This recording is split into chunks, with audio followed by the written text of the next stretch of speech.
दोस्तों आज के समय में हम कई सारी चीज़ों की प्रिंटिंग देखते हैं, जैसे कि बुक्स की, न्यूज़पेपर्स की, मैगजीन्स की, पोस्टर्स की। इनफैक्ट हर वो चीज़ जो कि पेपर पर छपती है उसी को तो हम प्रिंटिंग कहते हैं। तो हम कह सकते हैं प्रिंटिंग इज द मेथड और process to putting text and images on paper is called printing. यानी कि प्रिंटिंग एक ऐसा तरीका होता है जिससे टेक्स्ट और इमेजेस को पेपर पर छापा जाता है। तो इस चैप्टर में हम इसी प्रिंटिंग के बारे में पढ़ेंगे कि पहले के टाइम पर ये प्रिंटिंग किस तरीके से होती थी और ये प्रिंटिंग समय के साथ साथ किस तरीके से एडवांस होती गई। तो चलिए स्टार्ट करते हैं हिस्ट्री के एक अमेजिंग चैप्टर को जिसका नाम है print culture and the modern world.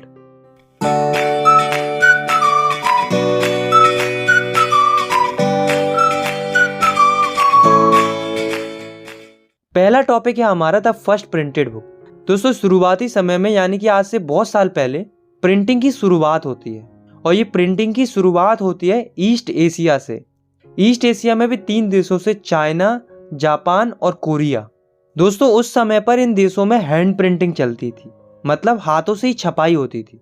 क्योंकि उस समय पर प्रिंटिंग के लिए कोई मेजर टेक्नोलॉजी नहीं थी, इसलिए जितनी भी छपाई होती थी वो हैंड प्रिंटिंग के थ्रू होती थी। तो हम लिख सकते हैं In earliest time there was only print technology which developed in China, Japan and Korea, that was hand printing। आया समझ में? अब दोस्तों इन तीनों कंट्रीज में से हमें केवल इन 2 कंट्रीज के बारे में पढ़ना है, चाइना एंड जापान, कि इन 2 कंट्रीज में हैंड प्रिंटिंग किस तरीके से होती है। तो चलिए स्टार्ट करते हैं चाइना से। Print in China. दोस्तों चाइना में प्रिंटिंग स्टार्ट होती है 594 AD से। उस समय पर चाइना में प्रिंटिंग के लिए एक मेथड इस्तेमाल किया जाता था जो कि था wood block printing. Wood block printing hand printing ही थी क्योंकि इसे मैनुअली किया जाता था। तो ये क्या होती थी चलिए जानते हैं। तो would block printing was a technique of printing text and images on paper bye rubbing of inked surface of wooden block. मतलब वुड ब्लॉक प्रिंटिंग एक ऐसी तकनीक होती थी जिसमें पेपर को एक वुडन ब्लॉक पर रब किया जाता था जिस पर इंक लगी होती थी, जिससे जो कुछ भी वुडन ब्लॉक पर पैटर्न होता था वो पेपर पर छप जाता था, जैसा कि आप इन इमेजेस में देख सकते हो। लेकिन दोस्तों इस मेथड में एक प्रॉब्लम थी कि जो कुछ भी पेपर पर छपता था वो पेपर की दूसरी साइड भी छप जाता था। इसके पीछे रीजन था क्योंकि उस समय के जो पेपर होते थे वो काफी ज्यादा थिन और पोरस होते थे, जिस वजह से इंक दोनों साइड चली जाती थी और पेपर का इस्तेमाल केवल एक ही तरफ हो पाता था। इसलिए उस समय पर जितनी भी बुक छपती थी वो अकॉर्डियन स्टाइल में छपती थी, मतलब एक तरफ ही छपती थी, जैसा कि आप इस इमेज में देख सकते हो। इस तरह की बुक्स को अकॉर्डियन बुक्स बोला जाता था। अब सवाल ये उठता है कि चाइना में बुक्स की जरूरत क्या थी, आखिर चाइना में बुक्स प्रिंट क्यों हो रही थी। इसके पीछे रीजन था उस समय पर जो चाइना था वो एक इंपीरियल स्टेट था, मतलब वहां पर राजाशाही शासन था। तो वहां का जो राजा था वो एक एग्जाम कंडक्ट करवाता था फॉर अ ब्यूरोक्रेटिक सिस्टम। मतलब वहां एक ब्यूरोक्रेटिक सिस्टम चलता था, उसके एंट्रेंस के लिए एक एग्जाम होता था। जैसे हमारे इंडिया में यूपीएससी के लिए एग्जाम होता है ना, ठीक उसी तरीके से वहां पर भी एग्जाम होता था ब्यूरोक्रेटिक जॉब्स के लिए।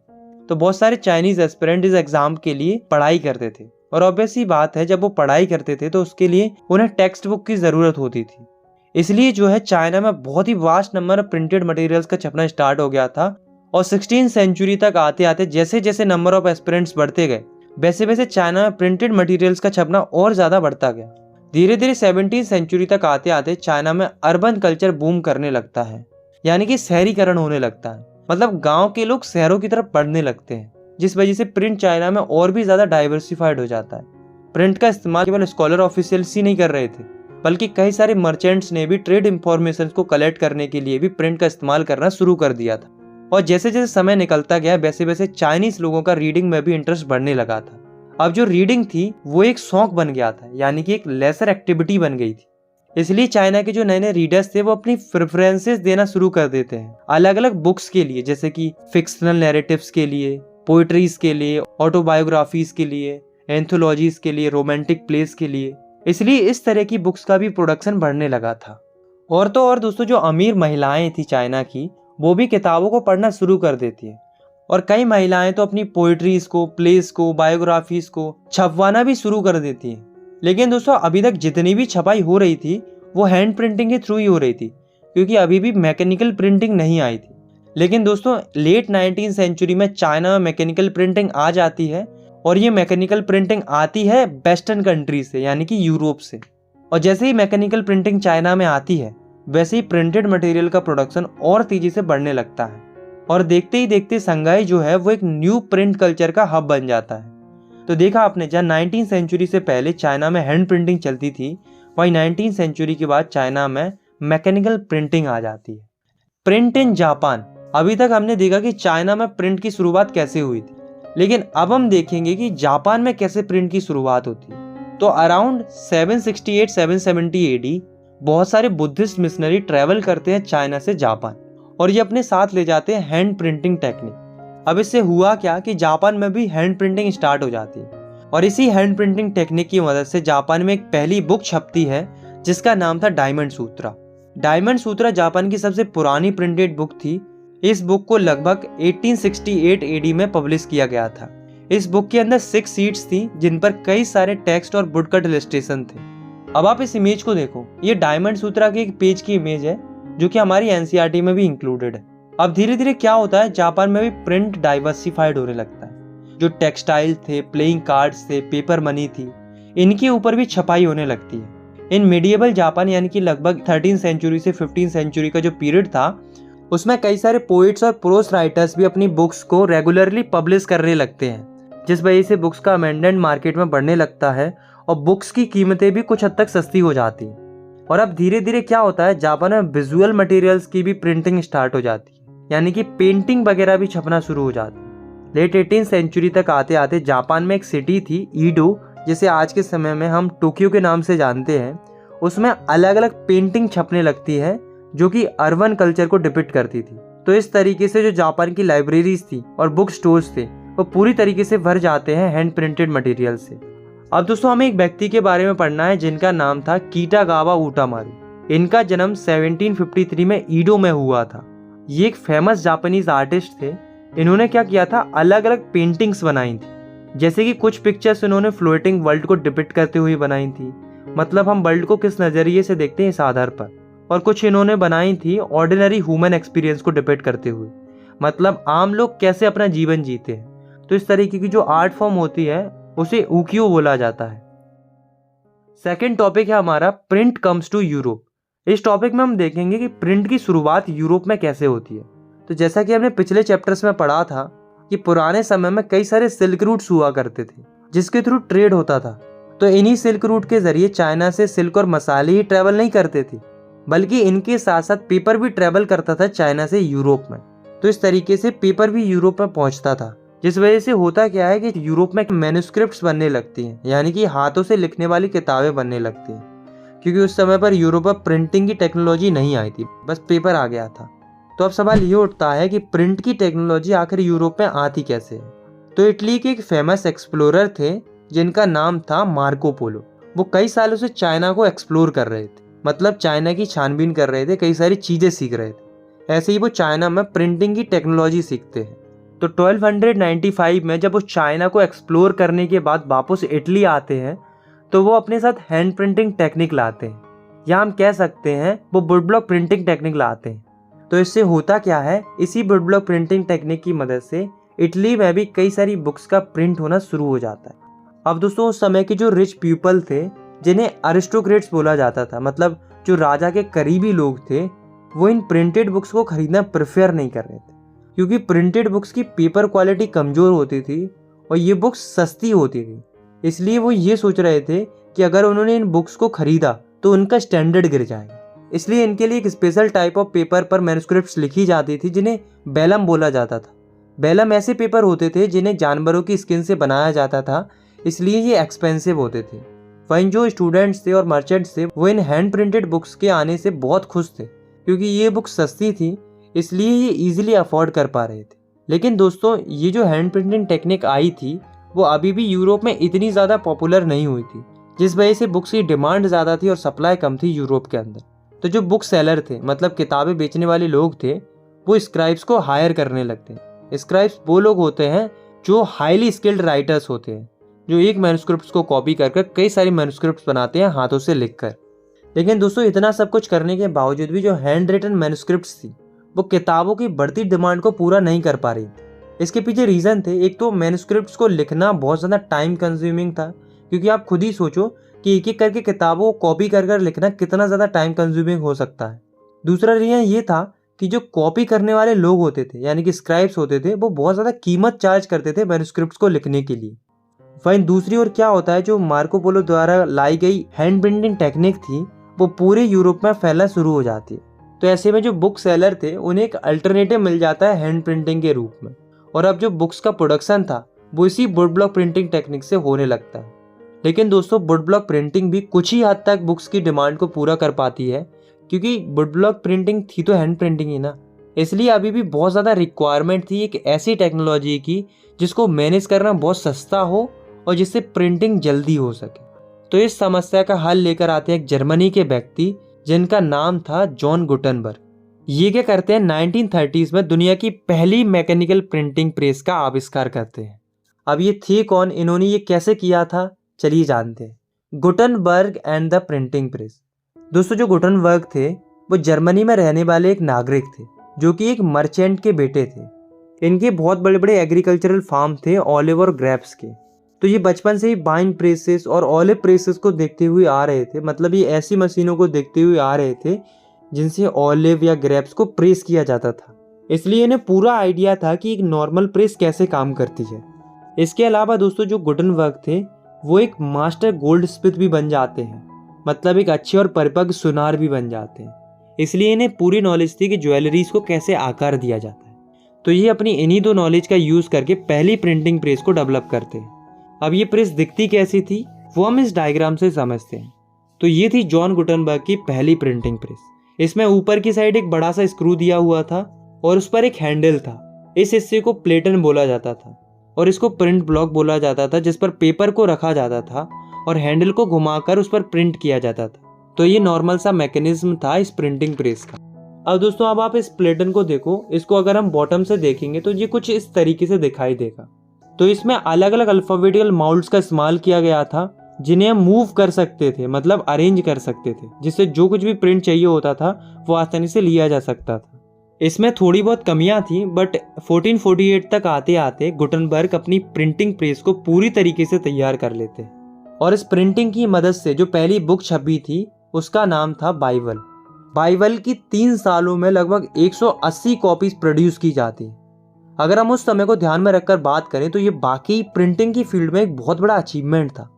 अब दोस्तों ऐसा नहीं था कि प्रिंटिंग प्रेस के आने की वजह से हाथों का काम बिल्कुल ही खत्म हो गया हो, बल्कि किताबों के प्रिंट होने के बाद भी जो किताबों के ऊपर जो कलाकारी करनी होती थी वो अभी भी हाथों से ही होती थी। जैसे कि जो पेज के बॉर्डर बनाए जाते थे वो अभी भी हाथों से ही बनाए जाते थे, या फिर बॉर्डर पर जो डिज़ाइन वगैरह देना होता था वो भी हाथों से ही दिया जाता था। इसके अलावा जो खाली जगह होती थी वहाँ पर कोई पैटर्न या इमेजेस बनानी होती थी वो सब हाथों से ही पेंट की जाती थी।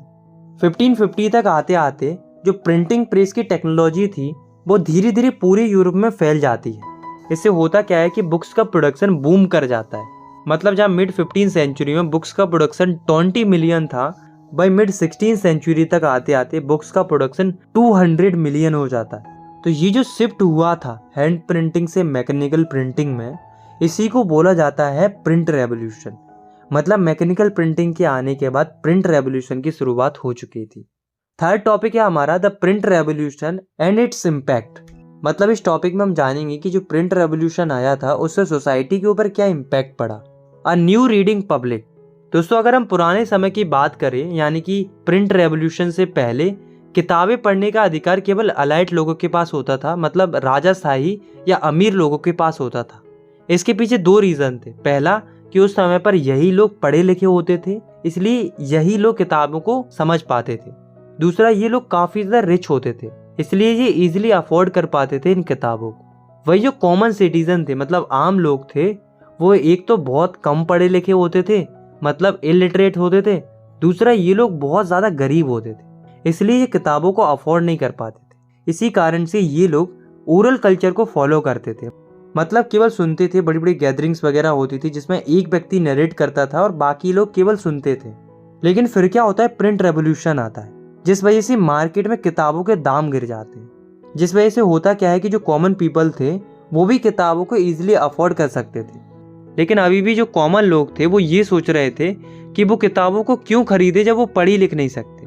तो इसके लिए जो पब्लिशर्स थे, मतलब जो किताबों को पब्लिश करते थे, वो ऐसी किताबें प्रोड्यूस करने लगते हैं जिसमें टेक्स्ट की बजाय ज़्यादा से ज़्यादा इमेजेस और पिक्चर्स का इस्तेमाल किया जाता था। इससे हुआ क्या कि जो कॉमन लोग थे वो भी इन किताबों को आसानी से समझ सकते थे, भले ही वो कम पढ़े लिखे ही क्यों ना हो।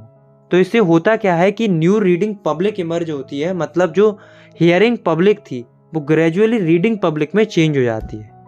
Religious debate and the fear of print. दोस्तों, प्रिंट के आने की वजह से कोई भी व्यक्ति अपने आइडियाज़ को कई लोगों के बीच में सर्कुलेट कर सकता था, मतलब अपने विचारों को कई लोगों तक पहुंचा सकता था। इससे बहुत से लोग खुश थे, लेकिन कई लोगों को डर भी था। उन्हें इस बात का डर था कि कहीं उन्होंने प्रिंट को कंट्रोल नहीं किया कि क्या प्रिंट होना चाहिए, क्या प्रिंट नहीं होना चाहिए, तो कहीं ऐसा ना हो कि प्रिंट की वजह से कोई रिवेलियस और इररिलीजियस थॉट स्प्रेड ना हो जाए। मतलब सोसाइटी में ऐसे थॉट्स ना फैल जाएं जिनसे लोग अथॉरिटीज़ के अगेंस्ट में जाकर उन्हें अपोज या क्रिटिसाइज करने लगे। बेसिकली कोई ऐसी चीज़ प्रिंट ना हो जाए जो कि बाद में जाकर विवाद का मुद्दा बन जाए। लेकिन इन लोगों को जिस बात का डर था होता वही है। होता क्या है, 1517 में एक व्यक्ति थे जिनका नाम था मार्टिन लूथर, जो कि एक रिलीजियस रिफॉर्मर थे। तो ये क्या करते हैं, ये 95 थीसिस लिखते हैं। इसमें मार्टिन लूथर क्रिटिसाइज करते हैं रोमन कैथोलिक चर्च को, मतलब रोमन कैथोलिक चर्च की जो अलग अलग रिचुअल प्रैक्टिसेस फॉलो की जाती थी उस समय पर, उनको अपोज करते हैं अपनी 95 थीसिस की मदद से। और क्या करते हैं, ये ओपन चैलेंज करते हैं चर्च को कि दम है तो आओ और मेरे से डिबेट करो इस मुद्दे के ऊपर। देखते ही देखते इनकी राइटिंग की कई सारी कॉपीज प्रोड्यूस होने लगती हैं और कई सारे लोग 95 थीसिस को पढ़ने लगते हैं, जिस वजह से कई सारे लोग इनकी सपोर्ट में आ जाते हैं। और इस कारण से एक नया ग्रुप फॉर्म होता है प्रोटेस्टेंट का। मतलब अब जो चर्च था वो दो ग्रुप्स में बट गया था, कैथोलिक और प्रोटेस्टेंट में। तो देखा आपने कि प्रिंट की वजह से कितना बड़ा चेंज आ गया क्रिश्चियन सोसाइटी में। मतलब प्रिंट में बहुत पावर होती है, ये तो हमें मानना पड़ेगा। इनफैक्ट जो मार्टिन लूथर थे वो भी स्वयं ये कहते थे कि print is the ultimate gift of God and the greatest one. मतलब मार्टिन लूथर कहते थे कि प्रिंट भगवान का दिया हुआ एक परम उपहार है और सबसे बड़ा उपहार है। Print and dissent. दोस्तों, प्रिंट की वजह से क्या होता है कि जो कम पढ़े लिखे लोग होते थे वो जब धार्मिक किताबों को पढ़ते थे तो वे इन किताबों के मैसेजेस को गलत तरीके से इंटरप्रेट कर लेते थे। मतलब उन किताबों के मैसेज को सही ढंग से नहीं समझ पाते थे और कुछ भी गलत छपवा देते थे, क्योंकि तब कोई भी सेंसरशिप नहीं लगी थी, तब कोई भी कुछ भी चीज़ छाप सकता था। ऐसे ही एक व्यक्ति की कहानी है जिनका नाम था मोनेक्यू। ये इटली के एक मिलर थे जो कि एक मिल में काम करते थे। तो ये क्या करते हैं, अपनी लोकेलिटी की अलग अलग किताबों को पढ़ना शुरू कर देते हैं। इसी बीच क्या होता है, ये बाइबल को भी पढ़ते हैं और ये बाइबल के मैसेज को गलत तरीके से इंटरप्रेट कर लेते हैं और बाइबल के मैसेज को अपोज करते हुए कुछ गलत लिख देते हैं और छपवा देते हैं। इससे क्या होता है, रोमन कैथोलिक चर्च के सेंटिमेंट्स हर्ट हो जाते हैं और वो इन्हें 2 बार पूछताछ के लिए बुलाते हैं और आखिर में इन्हें एक्साइल कर दिया जाता है, यानी कि मार दिया जाता है। तो इन सब बातों को नोटिस करते हुए रोमन कैथोलिक चर्च को ये रियलाइज होता है कि सेंसरशिप लगाना ज़रूरी है, तभी लोगों को कुछ गलत छापने से रोका जा सकता है। तो इसके लिए 1558 में एक प्रोहिबिटेड बुक्स का इंडेक्स तैयार किया जाता है, यानी कि एक लिस्ट तैयार की जाती है रोमन कैथोलिक चर्च के द्वारा, जिसमें बताया गया था कि किन किन बुक्स का पब्लिश करना प्रोहिबिटेड है, यानी कि वर्जित है। 4th टॉपिक है हमारा द रीडिंग मानिया। दोस्तों, 17th और 18th सेंचुरी में यूरोप में लिटरेसी रेट तेजी से बढ़ रही थी, क्योंकि जो चर्चेस थे उन्होंने अलग अलग विलेजेस में स्कूल्स खोलने शुरू कर दिए थे। 18th सेंचुरी के एंड तक आते आते यूरोप की लिटरेसी रेट 60 to 80% तक बढ़ जाती है, जिस वजह से लोग रीडिंग के लिए पागल हो जाते हैं। यानी कि हर कोई व्यक्ति अब पढ़ना चाह रहा था, यानी कि सोसाइटी में रीडिंग के लिए कंपटीशन बढ़ने लगा था। इसके अलावा यूरोप में सस्ती लिटरेचर छपने लगी थी, जैसे कि एल्मेनिक्स यानी कि जो रिचुअल कैलेंडर्स होते थे उन्हें एल्मेनिक्स बोला जाता था। तो एल्मेनिक्स छपने लगते हैं, बैलेट्स और फोकटेल छपने लगती हैं, इंग्लैंड में चैप बुक छपने लगती हैं, फ्रांस में बिब्लियोथिक ब्लू छपने लगती हैं। ये बेसिकली पॉकेट साइज की छोटी छोटी बुक्स होती थी जिन्हें कैरी करना आसान होता था, प्लस ये काफ़ी सस्ती होती थी। तो इस तरीके की बुक्स भी काफ़ी छपने लगी थी। 18th सेंचुरी के आते आते न्यूज़पेपर्स और जर्नल्स भी मार्केट में आने लगे थे, बट उस समय पर इन न्यूज़पेपर्स में केवल वॉर और ट्रेड से रिलेटेड ही खबरें आती थी। इन सब के अलावा जो अलग अलग साइंटिस्ट और फिलोसफर थे, जैसे कि आइजैक न्यूटन, पेन बुटायर, रूसो, इन सब के जो आइडियाज़ और थ्योरीज थी वो भी वाइड नंबर में प्रिंट होने लगी थी, जिस वजह से लोग इनको पढ़ने में भी इंटरेस्ट जता रहे थे। तो यहाँ तक हमने इस टॉपिक पे जो कुछ पढ़ा, तो अगर मैं उसे समराइज करूँ तो हमें रीडिंग मानिया क्यों देखने को मिला, मतलब रीडिंग के प्रति पागलपन क्यों देखने को मिला? तो ऐसा इसलिए क्योंकि लिटरेसी रेट बढ़ जाती है, जिस वजह से लोगों को कुछ ना कुछ तो चाहिए था पढ़ने के लिए। दूसरा, मार्केट में छोटी बड़ी रंग बिरंगी किताबें आने लगती हैं, यानी कि different types of printed materials आने लगते हैं, जिस वजह से लोग इन किताबों के ऊपर टूट पड़ते हैं। तो ये जो पागलपन था, कंपटीशन था, इंटरेस्ट था रीडिंग के लिए, इसी को बोला जाता है reading mania. Tremble therefore tyrants of the world. दोस्तों, मिड 18 सेंचुरी तक लोगों को प्रिंट के ऊपर बहुत ज़्यादा भरोसा हो गया था। लोग ये सोच रहे थे कि प्रिंट की वजह से सोसाइटी में प्रोग्रेस एंड एनलाइटमेंट देखने को मिलेगा, और लोगों को देखने को भी मिल रहा था। लोगों का ये भी मानना था कि किताबों की मदद से पूरे वर्ल्ड को चेंज किया जा सकता है और सोसाइटी को डेस्पोटिज्म से आज़ाद कराया जा सकता है। डेस्पोटिज्म मतलब एक ऐसे सिस्टम से आज़ाद कराया जा सकता है जिसमें एक ही व्यक्ति के पास पूरी पावर होती थी, जैसे कि मोनार्की। ऐसे ही फ्रांस के एक नोवेलिस्ट थे जिनका नाम था लुइस सेबेस्टियन मेर्सियर। उनका मानना भी यही था कि the printing press is the most powerful engine of progress and public opinion is the force that will sweep despotism away. मतलब लुइस सेबेस्टियन मेर्सियर बोलते हैं कि प्रिंटिंग प्रेस लोगों की प्रोग्रेस का और लोगों के ओपिनियंस का एक पावरफुल इंजन है जो कि दुनिया के डेस्पोटिज्म को पूरी तरीके से खत्म कर देगा। और दूसरी बात, लुइस सेबेस्टियन बोलते हैं tremble therefore tyrants of the world, tremble before the virtual writers. मतलब लुइस सेबेस्टियन दुनिया के अलग अलग डेस्पोटिक मोनार्क, यानी कि जो जालिम और क्रूअल राजा थे उस समय के, उनकी तरफ इशारा करते हुए कहते हैं कि जितने भी दुनिया के डेस्पोटिक मोनार्क हैं वो डरो, कांपो और थरथराओ, क्योंकि अब जो है वो ब्रिचुअल राइटर का दौर आ गया है, यानी कि लिखने वालों का दौर आ गया है। क्योंकि अगर राइटर्स ने कुछ भी राजा के अगेंस्ट में लिख दिया और वो बात प्रिंट होकर लोगों में फैल गई, तो लोग राजा के खिलाफ में विद्रोह कर देंगे और राजा के सिस्टम को पूरी तरीके से नष्ट कर देंगे। और दोस्तों ऐसा हुआ भी। दोस्तों, जो फ्रांस रेवोल्यूशन हुआ था उसमें प्रिंट का काफ़ी बड़ा रोल था। तो चलिए जानते हैं कि फ्रांस रेवोल्यूशन में प्रिंट का क्या रोल था। Print culture and the France revolution. दोस्तों, बहुत सारे हिस्टोरियंस ऐसा आर्ग्यू करते हैं कि जो फ्रांस रेवोल्यूशन हुआ था वो प्रिंट कल्चर के आने की वजह से ही हुआ था। अब हिस्टोरियंस ऐसा क्यों कहते हैं, इसके पीछे 3 रीज़न है। बेसिकली वो इसके पीछे 3 आर्ग्यूमेंट देते हैं। पहला, print popularise the ideas of the enlightenment thinker. मतलब प्रिंट की वजह से जो पॉपुलराइज थिंकर्स थे, यानी कि फिलोसफर थे, उनके आइडियाज लोगों में पॉपुलराइज होने लगे थे। जैसे कि 2 फेमस फिलोसफर थे, वॉलेटियर एंड रूसो। ये क्या करते थे, ये अटैक करते थे चर्च की अथॉरिटीज को और डेस्पोटिक पावर्स को अपनी राइटिंग की मदद से। दूसरा रीजन था, print created a new culture of dialogues and debates. मतलब फ्रांस में प्रिंट के आने की वजह से लोगों में डिबेट और डिस्कशन होने लगा था। मतलब लोग आपस में डिस्कशन करने लगे थे, जिससे उन्हें ये समझ में आने लगा था कि क्या सही है और क्या गलत है। इसलिए लोग जो एग्जिस्टिंग आइडियाज और बिलीफ थे, जो कि पुराने समय से चले आ रहे थे, उन्हें क्वेश्चन करने लगे थे। तीसरा रीजन था, आपको पता है दोस्तों, हमने पिछली क्लास में पढ़ा था कि जो फ्रांस की सोसाइटी थी वो 3 ग्रुप्स में बटी हुई थी, clergy, nobility and commoners. Clergy में आते थे चर्च के लोग, नोबिलिटी में आते थे राजा और राजा के संबंधी लोग, और कॉमनर्स में आते थे आम लोग जैसे कि किसान और मजदूर। तो जो क्लर्जी और नोबिलिटी लोग थे, इनके पास बहुत पैसा था, ये बहुत ही ऐशो आराम से अपना जीवन जीते थे, प्लस इन्हें कोई टैक्स भी नहीं देना पड़ता था। वही जो कॉमनर्स थे वो बहुत गरीब थे और इनका जो जीवन था वो बहुत परेशानी में था, प्लस इनको टैक्स भी भरना पड़ता था। तो भाई 1780s क्या होता है, ऐसी कई सारी लिटरेचर्स पब्लिश होती हैं जो कि कॉमनर्स को सपोर्ट करती थी और उन्हें प्रेरित करती थी कि देखो तुम्हारे साथ कितना अत्याचार हो रहा है, तुम सो गरीबी में टैक्स देकर अपना जीवन गुजार रहे हो, वहीं ये क्लर्जी और नोबिलिटी लोग ऐसो आराम से अपना जीवन जी रहे हैं। तो इस तरीके की लिटरेचर जब पब्लिश होती हैं तो आम जनता में आग लग जाती है और फिर इसी की वजह से फ्रांस में रेवोल्यूशन देखने को मिलता है। तो ये 3 आर्ग्यूमेंट्स हैं हिस्टोरियंस के, जो कि सीधा सीधा ये स्पष्ट करते हैं कि जो ये फ्रांस रेवोल्यूशन हुआ था उसमें प्रिंट कल्चर का एक बहुत बड़ा इम्पैक्ट था। नेक्स्ट टॉपिक है हमारा द 19th सेंचुरी।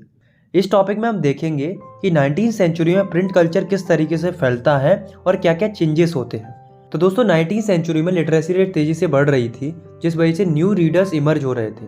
अब चिल्ड्रंस भी किताबें पढ़ रहे थे, वुमेन्स भी किताबें पढ़ रही थी, जहाँ तक कि वर्कर्स भी किताबें पढ़ रहे थे। अब हम देखते हैं कि प्रिंट कल्चर की वजह से चिल्ड्रन के लिए क्या क्या चेंजेस हो रहे थे ड्यूरिंग 19th सेंचुरी। तो 19th सेंचुरी में बच्चों के लिए स्कूल टेक्स्ट बुक का प्रोडक्शन तेजी से बढ़ने लगा था। दूसरा, 1857 में फ्रांस में स्पेशली बच्चों के लिए ही एक चिल्ड्रंस प्रेस सेटअप की जाती है, जिसकी मदद से बच्चों के लिए नई व पुरानी फेरी टेल्स छापी जाती थी।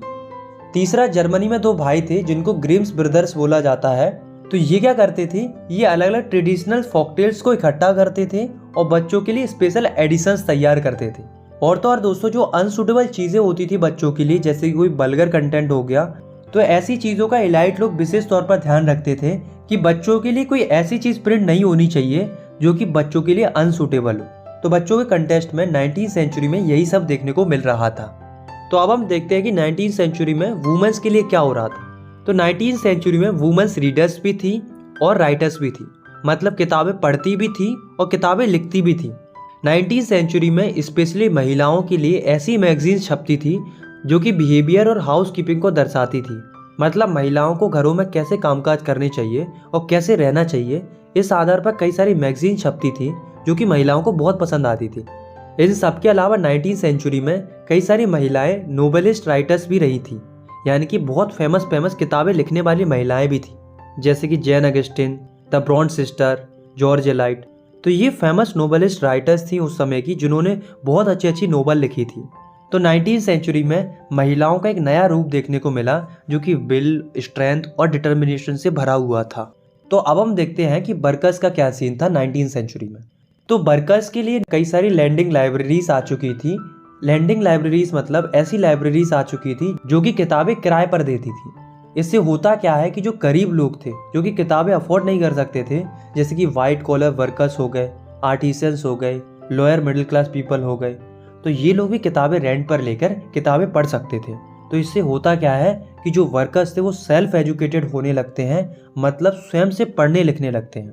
अब वर्कर्स न केवल किताबें पढ़ रहे थे बल्कि कई सारी किताबें स्वयं से लिख भी रहे थे, जैसे कि वर्कर्स कई सारे पॉलिटिकल ट्रैक्ट्स को लिखते हैं और साथ ही कई सारी ऑटोबायोग्राफीज लिखते हैं। फर्दर इनोवेशन, अब हम देखते हैं कि 19वीं सेंचुरी में प्रिंटिंग की फील्ड में क्या क्या इनोवेशंस आते हैं, मतलब प्रिंटिंग की टेक्नोलॉजी में क्या क्या बदलाव आते हैं।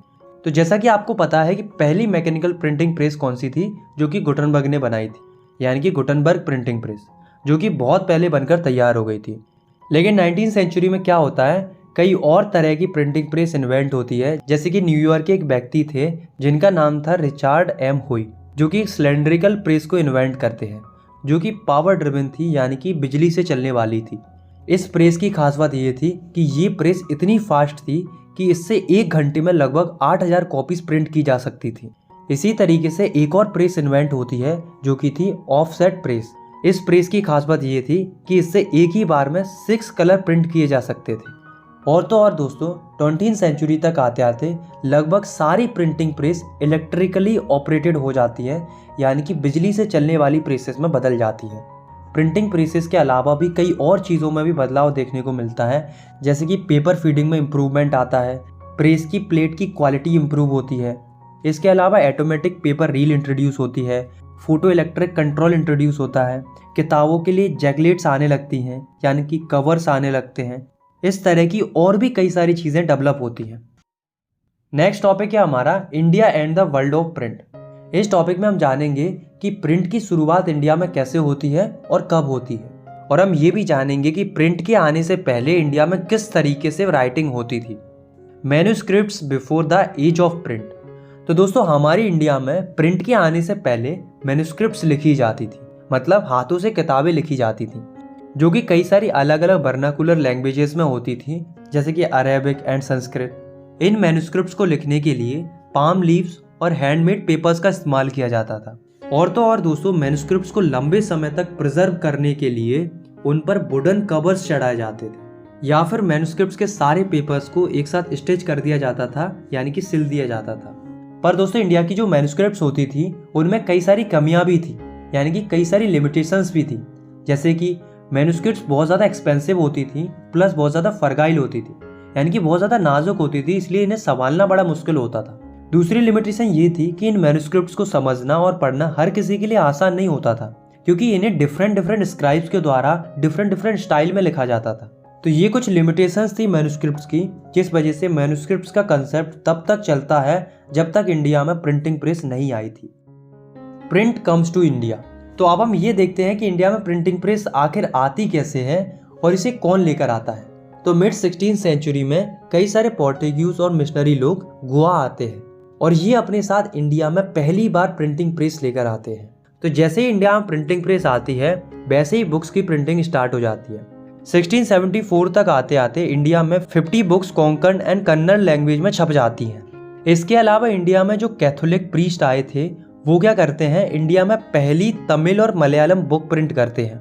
और 1710 तक आते आते इंडिया में जो डच मिशनरीज आए थे वो भी इंडिया में 32 तमिल टेक्स्ट प्रिंट करते हैं। लेकिन दोस्तों अभी तक जो भी प्रिंटिंग हो रही थी इंडिया में वो सब रीजनल लैंग्वेजेस में हो रही थी, कोई भी चीज़ इंग्लिश लैंग्वेज में प्रिंट नहीं हो रही थी। लेकिन 1780 के बाद इंडिया में इंग्लिश प्रिंटिंग स्टार्ट होने लगती है। अब कैसे स्टार्ट होती है, तो एक आयरिश व्यक्ति थे जिनका नाम था जेम्स अगस्टस हिकी। तो ये क्या करते हैं, पहली इंग्लिश मैगजीन प्रिंट करते हैं इंडिया के अंदर जिसका नाम था बंगाल गैजेट। ये वीकली मैगजीन थी जो कि हर हफ्ते आती थी। इस मैगजीन में हिकी अलग अलग एडवर्टाइजमेंट्स को पब्लिश करते थे और कॉलोनियल गवर्नमेंट के इंपोर्ट और सेल्स ऑफ स्लैब्स के बारे में बताते थे और तो और ईस्ट इंडिया कंपनी के ऑफिशियल्स के बारे में भी बहुत सारी बातें पब्लिश करते थे। तो उस समय के इंडिया के जो गवर्नर जनरल थे वॉरेन हेस्टिंग, वो परेशान थे हिकी की इस मैगजीन की वजह से, क्योंकि इससे ईस्ट इंडिया कंपनी की इमेज डाउन हो रही थी। इसलिए Warren Hasting James Augustine Hicky को परसिक्यूटेड करवा देते हैं, यानी कि जेल में डलवा देते हैं। और वॉरेन हेस्टिंग न्यूज़पेपर और मैगजीन वालों से कहते हैं कि कंपनी के बारे में छापना है तो छापो, पर ऐसी चीज छापो जिससे कंपनी की इमेज बढ़नी चाहिए ना कि घटनी चाहिए। धीरे धीरे 18th सेंचुरी के एंड तक आते आते इंडिया के खुद के न्यूज़पेपर भी पब्लिश होने लगते हैं, जिसमें से पहला वही था बंगाल गैजेट। पहले वाले और इसमें अंतर यह था कि उसे शुरू किया गया था एक आयरिश मैन के द्वारा जो कि एक अंग्रेज था, और इसे शुरू किया गया था हमारी इंडिया के ही एक व्यक्ति के द्वारा जिनका नाम था गंगाधर भट्टाचार्य, जो कि राम मोहन रॉय के काफी करीब थे। नेक्स्ट टॉपिक है हमारा रिलीजियस रिफॉर्म एंड डिबेट्स। दोस्तों 19th सेंचुरी की शुरुआत से ही रिलीजियस इश्यूज के ऊपर इंटेंस डिबेट होना स्टार्ट हो गई थी, यानी कि धार्मिक मुद्दों के ऊपर बहस होना शुरू हो गई थी। और ये जो डिबेट थी वो पब्लिकली भी हो रही थी और प्रिंट के थ्रू भी हो रही थी। और जैसा कि आप सभी को पता है कि प्रिंट मटेरियल और न्यूज़पेपर आइडियाज को स्प्रेड करने के लिए एक बहुत अच्छा मीडियम है, इसलिए बड़ी तादाद में कई सारे लोग पार्टिसिपेट करने लगे थे पब्लिक डिस्कशंस में और अपने आइडियाज को और व्यूज को एक्सप्रेस करने लगे थे, जिस वजह से कई सारे सोशल एंड रिलीजियस इश्यूज के ऊपर बड़ी बड़ी कंट्रोवर्सीज होने लगी थी, यानी कि विवाद होने लगा था। जैसे कि विडो इमोलेशन के ऊपर, यानी कि सती प्रथा के ऊपर। विडो इमोलेशन का मतलब पुराने समय में एक सिस्टम चलता था जिसमें अगर किसी महिला का पति मर जाता था तो उसकी पत्नी भी सुसाइड कर लेती थी उसकी चिता पर जलकर। ऐसे एक सिस्टम चलता था मोनोथिज्म का, यानी कि जिसमें लोगों का मानना ये था कि एक ही भगवान है। तो इस तरीके के जो अलग अलग सोशल और रिलीजियस टॉपिक थे इनके ऊपर कंट्रोवर्सीज हो रही थी, यानी कि विवाद हो रहा था। कई सारे रिफॉर्मर्स का मानना ये था कि ये सब जो हो रहा है वो सही हो रहा है, और कई सारे रिफॉर्मर्स ये मान रहे थे कि ये सब जो हो रहा है वो गलत हो रहा है। तो इस तरीके से आपस में डिबेट हो रही थी। तो ये जो रिफॉर्मर्स थे वो अपने आइडियाज को और बिलीव्स को बड़ी तादाद में पहुंचाने के लिए रोज प्रिंट करते थे, और वो भी वर्नाकुलर लैंग्वेज में प्रिंट करते थे, यानी कि लोकल लैंग्वेज में प्रिंट करते थे ताकि ज़्यादा से ज़्यादा लोग पढ़ पाएं। अब क्या प्रिंट करते थे चलिए जानते हैं। तो जो राम मोहन रॉय थे वो पब्लिश करते थे एक वीकली न्यूज़पेपर जिसका नाम था संवाद कौमुदी, जिसके थ्रू वो सती प्रथा के सिस्टम को अबॉलिश करने के लिए कैंपेन चलाते थे अपने इस न्यूज़पेपर के थ्रू। तो कई सारे हिंदू बिलीफ के लोग जो कि ये मानते थे कि सती प्रथा का सिस्टम सही है, वो इन्हें अपोज करने के लिए 1821 में एक न्यूज़पेपर चालू करते हैं जिसका नाम था समाचार चंद्रिका, जिसके थ्रू वो अपोज करते थे राम मोहन रॉय के इस ओपिनियन को। ऐसे ही 1822 में 2 पर्शियन न्यूज़पेपर भी पब्लिश होना शुरू हो गए थे, जिसमें से पहला था जामी जहान नामा और दूसरा था सारसुल अकबर। सिमिलरली 1822 में ही एक गुजरात न्यूज़पेपर भी अपीयर होने लगा था जिसका नाम था बॉम्बे समाचार। अब हम देखते हैं कि मुस्लिम लोगों में प्रिंट की क्या भूमिका थी, यानी कि role of print among Muslim people in 19th century.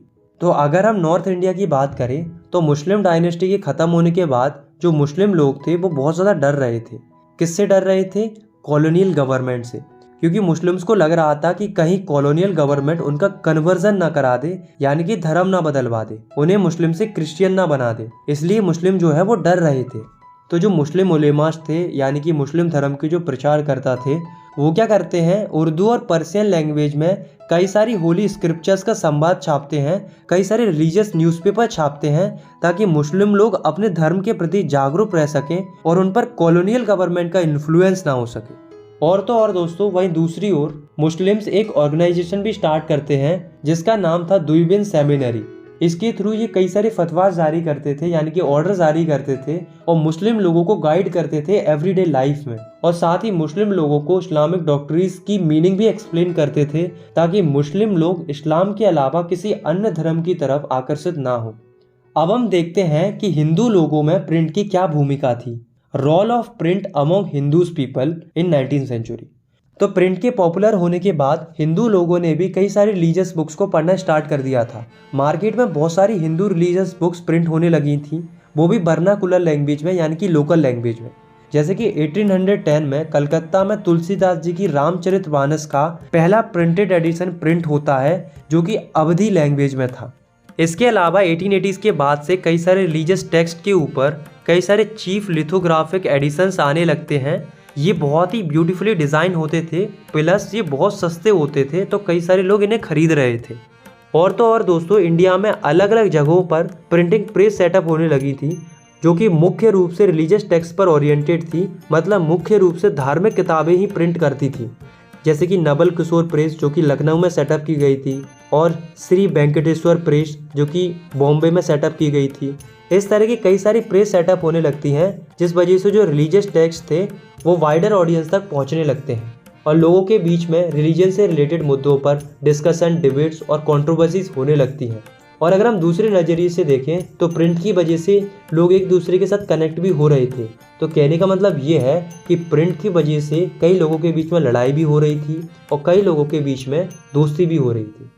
8th topic है हमारा न्यू फॉर्म ऑफ पब्लिकेशन। तो जैसा कि हमने देखा था कि यूरोप में समय के साथ साथ नई नई किताबें पब्लिश हो रही थी, ठीक उसी प्रकार से इंडिया में भी ना केवल रिलीजियस टेक्स्ट प्रिंट हो रहे थे बल्कि और भी नई नई चीज़ें पब्लिश होना शुरू हो गई थी। डिफरेंट टाइप्स के प्रिंटेड मटेरियल्स आना शुरू हो गए थे। जैसे कि नोवेल्स आई पहले यूरोप में थी, लेकिन नोवेल्स का कल्चर धीरे धीरे इंडिया में भी आ गया था। अब नोवेल्स में छपता क्या था? तो नोवेल्स में छपता था लोगों का जीवन, उनके एक्सपीरियंसेस, उनके इमोशंस और उनके रिलेशंस। इन विषयों पर जो है इंडिया में भी नोवेल छपना शुरू हो गई थी और इंडिया में अलग अलग लिटरेसी फॉर्म आने लगी थी जिसमें लिरिक्स होते थे, शॉर्ट स्टोरीज होती थी, ऐसे होते थे। इस तरह की कई सारी लिटरेचर्स आने लगी थी जो कि लोगों के जीवन और भावनाओं पर आधारित होती थी। इसके अलावा विजुअल प्रिंटेड मटेरियल्स का आना शुरू हो गया था, यानी कि पेंटिंग्स का आना शुरू हो गया था, यानी कि बड़ी स्केल में पेंटिंग्स भी छपने लगी थी। पेंटिंग की खास बात ये थी कि कुछ लिखा भी नहीं होता था ना, तो भी लोग आसानी से समझ सकते थे। जैसे कि आप इस पेंटिंग को देखो, इसमें कुछ लिखा नहीं है लेकिन फिर भी हमें समझ में आ रहा है कि ये एक गांव का सीन है। इसमें एक महिला चरखा चला रही है, ये चारपाई बना रहे हैं, यहाँ पर ये पानी भर रहे हैं। तो भले ही कुछ लिखा नहीं है लेकिन फिर भी हमें समझ में आ रहा है। तो पेंटिंग्स के छपने की वजह से समझना आसान हो गया था। तो ऐसे ही व्यक्ति थे जिनका नाम था राजा रवि वर्मा, जो कि बहुत ही फेमस पेंटर थे उस समय के। तो अगर आप इनकी पेंटिंग को देखना चाहते हो तो आप देख सकते हो कि ये कितनी प्यारी प्यारी पेंटिंग्स बनाते थे। तो इनका बहुत ही प्रोमिनेंट रोल था इंडिया में पेंटिंग को डेवलप करने में। और तो और दोस्तों, उस समय पर इंडिया में कार्टून्स और कैरिकल्चर्स भी छपना शुरू हो गए थे। इनका इस्तेमाल उस समय पर किया जाता था सोशल और पॉलिटिकल इशूज़ पर कमेंट करने के लिए। तो देखा आपने कि इंडिया में किस तरीके से न्यू फॉर्म ऑफ पब्लिकेशन आया और इससे हमें रिलीजन का, ट्रेडिशंस का, पॉलिटिक्स का और सोसाइटी का एक नया शेप देखने को मिला। Women and print. धीरे धीरे इंडिया में महिलाओं के जीवन और उनके विचारों के बारे में लिखना शुरू हो गया था। स्पेशली जो मिडिल क्लास की महिलाएं थी उन्होंने भी पढ़ना शुरू कर दिया था। जहाँ तक कि जो जर्नल्स थे उन्होंने भी महिलाओं के बारे में छापना शुरू कर दिया था कि महिलाओं को पढ़ना कितना ज़रूरी है। कई सारे हिंदुओं का मानना ये था कि अगर कोई वुमन पढ़ लिख गई तो वो विधवा हो जाएगी, और कई सारे मुस्लिम्स का मानना ये था कि अगर किसी पढ़ी लिखी महिला ने उर्दू रोमांस को पढ़ना शुरू कर दिया तो वो करप्ट हो जाएगी, यानी कि चरित्रहीन हो जाएगी। पर ऐसा नहीं था। हम सब जानते हैं कि पढ़ने लिखने से किसी भी महिला का जीवन खराब नहीं हो सकता बल्कि बेहतर ही हो सकता है। पर क्या करें, उस समय के जो लोग थे उनकी मेंटलिटी ही ऐसी थी कि वो महिलाओं को पढ़ते हुए नहीं देख सकते थे। पर दोस्तों, हमारे देश की महिलाएं कम थोड़ी ना थी। भले ही वो ओपनली नहीं पढ़ पाती थी पर वो चोरी छुपे जरूर पढ़ती थी। ऐसे ही एक महिला थी जिनका नाम था राज सुंदरी देवी। इनको पढ़ने नहीं दिया जाता था, तो ये चोरी छिपे अपने बच्चों की किताबों से किचन में जाकर पढ़ती थी। तो इस तरीके से उन्होंने पढ़ना सीखा और बाद में जाकर 1876 में उन्होंने अपनी ऑटोबायोग्राफी लिखी जिसका नाम था अमर जीवन, जो कि बंगाली लैंग्वेज में लिखी गई थी। तो ये जो ऑटोबायोग्राफी थी वो भारत की पहली ऐसी ऑटोबायोग्राफी थी जिसे एक महिला के द्वारा लिखा गया था। ऐसे एक महिला रिफॉर्मर थी जिनका नाम था कैलाश वासनी देवी, जो कि अपनी राइटिंग की मदद से वुमेन्स के एक्सपीरियंसेस को दर्शाती थी कि महिलाओं को किस तरीके से कैद कर रखा जाता था, उन्हें कैसे इग्नोर किया जाता था, उन्हें कैसे लेबर की तरह काम कराया जाता था। इस तरह की कई सारी समस्याओं के बारे में वो बताती हैं। इसी तरीके से ताराबाई शिंदे और पंडिता रामाबाई ये भी कई सारी बातें लिखती हैं अपर क्लास हिंदू महिलाओं के जीवन पर आधारित। स्पेशली जो विधवा औरतें थी उनके जीवन के बारे में लिखती हैं कि उनकी कंडीशन कैसी होती थी। तो देखा आपने कि कैसे महिलाएं प्रिंट की मदद से अपनी आवाज़ जनता तक पहुंचा रही थी। अब धीरे धीरे क्या होता है, 1870s के बाद से हिंदी प्रिंटिंग शुरू हो जाती है और महिलाओं के एजुकेशन के सपोर्ट में कई सारी चीज़ें छपने लगती हैं, कई सारे जर्नल्स भी छपने लगते हैं, डिबेट और डिस्कशन होने लगते हैं कई इशूज़ के ऊपर, जैसे कि women education, widowhood, window remarriage, इन विषयों के ऊपर चर्चा होने लगती है। औरतों और महिलाओं के जीवन को आसान बनाने के लिए ऐसी कई सारी बुक छपने लगती हैं, जैसे कि स्त्री धर्म विचार, जो कि राम चड्ढा के द्वारा लिखी गई थी। इसमें उन्होंने बताया था कि महिलाएं एक आइडियल वाइफ कैसे बन सकती हैं। प्रिंट एंड पुअर पीपल, 19वीं सेंचुरी तक आते आते मार्केट में सस्ती किताबें आ चुकी थी और इंडिया की जो पब्लिक लाइब्रेरीज थी वो पूरी तरीके से भर चुकी थी अर्ली 20वीं सेंचुरी तक। इसलिए जो गरीब लोग थे वो भी आसानी से किताबें पढ़ रहे थे। पर उस समय पर जो गरीब लोग थे वो एक बहुत बड़ी समस्या से गुजर रहे थे, जो कि थी कास्ट डिस्क्रिमिनेशन। मतलब जाति को लेकर उस समय पर काफ़ी ज़्यादा भेदभाव होता था। तो कई सारे लोग आवाज़ उठाते हैं इस कास्ट डिस्क्रिमिनेशन के अगेंस्ट में, जैसे कि ज्योतिबा फुले। इन्होंने क्या किया था, 1871 में एक किताब लिखी थी जिसका नाम था गुलामगिरी, जिसमें वो बताते हैं कि कैसे आम लोगों को कास्ट के बेसिस पर इनजस्टिस फेस करना पड़ता था। ऐसे ही बी आर अम्बेडकर जी थे और ई.बी. रामास्वामी जी थे, ये भी कास्ट के ऊपर काफ़ी बातें लिखते थे। इनकी जो राइटिंग होती थी वो पूरी इंडिया में पढ़ी जाती थी। इसी तरीके से कानपुर के एक मिल वर्कर थे जिनका नाम था काशी बाबा। इन्होंने भी 1938 में एक किताब लिखी थी जिसका नाम था छोटे और बड़े का सवाल, जिसमें उन्होंने कास्ट और क्लास एक्सप्लॉयटेशन के बीच के लिंक को दर्शाया था। इन्हीं की तरह एक और कानपुर मिल वर्कर थे जो कि सुदर्शन चक्र नाम से कई सारी कविताएं लिखते थे, जिनके कलेक्शन को बोला गया सच्ची कविताएं। इसके अलावा कई सारी लाइब्रेरी सेटअप की जाती हैं बेंगलोर और बॉम्बे में। लास्ट टॉपिक है हमारा प्रिंट एंड सेंसरशिप। सेंसरशिप का मतलब होता है किसी भी चीज़ को सेंसर करना, मतलब किसी भी चीज़ को सप्रेस करना या पाबंदी लगाना। तो इस टॉपिक में हम देखेंगे कि प्रिंट के कंटेस्ट में क्या क्या सेंसरशिप लगाई गई थी, मतलब क्या छपना चाहिए क्या नहीं छपना चाहिए। तो बिफोर 1798 जो कॉलोनियल गवर्नमेंट थी वो इतना ज़्यादा ध्यान नहीं दे रही थी प्रिंट सेंसरशिप को लेकर, क्योंकि तब उन्हें कोई अपोज करने वाला ही नहीं था। लेकिन धीरे धीरे क्या होता है कि जो इंग्लिश मैन थे, मतलब उस समय पर इंडिया में जो अंग्रेज रहते थे, वो क्रिटिसाइज करने लगते हैं कंपनीज को जो कि मिसरूल कर रही थी इंडिया में। तो कंपनी वालों को ये डर था कि कहीं इसी तरीके से क्रिटिसिज्म होता रहा तो कहीं ऐसा ना हो कि उनकी जो ट्रेड मोनोपोली है वो इंडिया में बर्बाद हो जाए। तो इसके लिए क्या होता है, by 1820 Kolkata supreme court regulations pass करता है प्रेस फ्रीडम को कंट्रोल करने के लिए, और साथ ही इंकरेज करता है ऐसे पब्लिकेशंस को जो कि ब्रिटिश कंपनीज के बारे में अच्छा छापते थे। फिर क्या होता है, 1835 में जो एडिटर थे इंग्लिश न्यूज़पेपर और वर्नाकुलर न्यूज़पेपर के, वो पेटिशन डालते हैं गवर्नमेंट जर्नल के लिए, मतलब एक फॉर्मल रिक्वेस्ट करते हैं कि हमें पहले की तरह फ्रीडम ऑफ प्रेस चाहिए, मतलब कोई भी कुछ भी छाप सकता है, कोई भी सेंसरशिप नहीं होनी चाहिए। तो उस समय के जो गवर्नर जनरल थे इंडिया के वो थे बेंटिक, तो वो मान जाते हैं प्रेस लॉ को रिवाइज करने के लिए, मतलब पहले जैसा करने के लिए। तो थॉमस मैकाले जो कि एक ब्रिटिश ऑफिशियल थे, वो नए रूल्स बनाते हैं जिससे पहले जैसी फ्रीडम ऑफ प्रेस वापस आ जाती है, अब कोई भी कुछ भी छाप सकता था। इसके बाद क्या होता है, 1857 में एक बहुत बड़ा रिवॉल्ट होता है, और हम सभी जानते हैं कि 1857 का जो रिवॉल्ट था वो पहली लड़ाई थी जो कि हमने अंग्रेजों के खिलाफ में लड़ी थी। हाँ, ये वही लड़ाई थी जो कि महारानी लक्ष्मीबाई के द्वारा लड़ी गई थी। इसे हिंदी में 1857 की क्रांति बोला जाता है। तो इतने बड़े रिवॉल्ट की वजह से होता क्या है, फ्रीडम ऑफ प्रेस का एटीट्यूड ही चेंज हो जाता है। रिवॉल्ट के बाद वर्नाकुलर न्यूज़पेपर वाले अब नेशनलिस्ट बन गए थे, मतलब ऐसी चीजें प्रिंट करने लगे थे जिससे लोगों में देशभक्ति की भावना जगने लगी थी। तो ऐसे में जो कॉलोनियल गवर्नमेंट थी वो टेंशन में आ गई कि कुछ तो करना पड़ेगा। तो 1878 में एक वर्नाकुलर प्रेस एक्ट पास होता है, जिसके तहत गवर्नमेंट नज़र रखती थी वर्नाकुलर न्यूज़पेपर के ऊपर कि कुछ गलत प्रिंट तो नहीं हो रहा। अगर कोई न्यूज़पेपर ऐसी चीज़ प्रिंट करते हुए पाया जाता था जो कि कॉलोनियल गवर्नमेंट के अगेंस्ट में होती थी, तो उसे पहले वार्निंग दी जाती थी, और वार्निंग के बावजूद भी अगर कोई नहीं मानता था तो उस पूरी न्यूज़पेपर प्रेस को ही सीज कर दिया जाता था। लेकिन दोस्तों, इतनी सेंसरशिप के बावजूद भी इंडिया में नेशनलिज्म से रिलेटेड आर्टिकल्स का प्रिंट होना बंद नहीं होता है। कई सारे लोग जेल जा रहे थे, कई सारे न्यूज़पेपर सीज हो रहे थे, लेकिन फिर भी प्रिंटिंग जारी थी क्योंकि लोगों में नेशनलिज्म की फीलिंग जग रही थी। 1907 में बाल गंगाधर तिलक एक आर्टिकल लिखते हैं केसरी न्यूज़पेपर में, जिसके चलते उन्हें जेल जाना पड़ता है। लेकिन दोस्तों, इस बात से पूरे देश में हड़कंप मच जाता है और प्रोटेस्ट होने लगते हैं। तो यहाँ पर हमारा ये चैप्टर ख़त्म होता है। इस चैप्टर से हमें क्या पता चला कि प्रिंट कल्चर की मदद से लोगों को एक नई आवाज़ मिली, जिससे वो अपने व्यूज़ को जनता में पहुँचा पाए और अपनी हक की लड़ाई लड़ पाए। तो जो आज हम प्यारी प्यारी बुक्स देखते हैं, मैगजीन्स देखते हैं, वो यूं ही प्रिंट नहीं होती हैं, बल्कि उनकी प्रिंटिंग के पीछे एक बहुत पुराना इतिहास रहा था, जो कि आज हमने इस चैप्टर में पढ़ा। आई होप आपको ये वीडियो पसंद आई होगी। अगर आपको ये वीडियो पसंद आई तो आप इस वीडियो को लाइक कर सकते हो, चैनल को सब्सक्राइब कर सकते हो। मिलते हैं नेक्स्ट वीडियो में, तब तक के लिए टेक केयर, बाय बाय।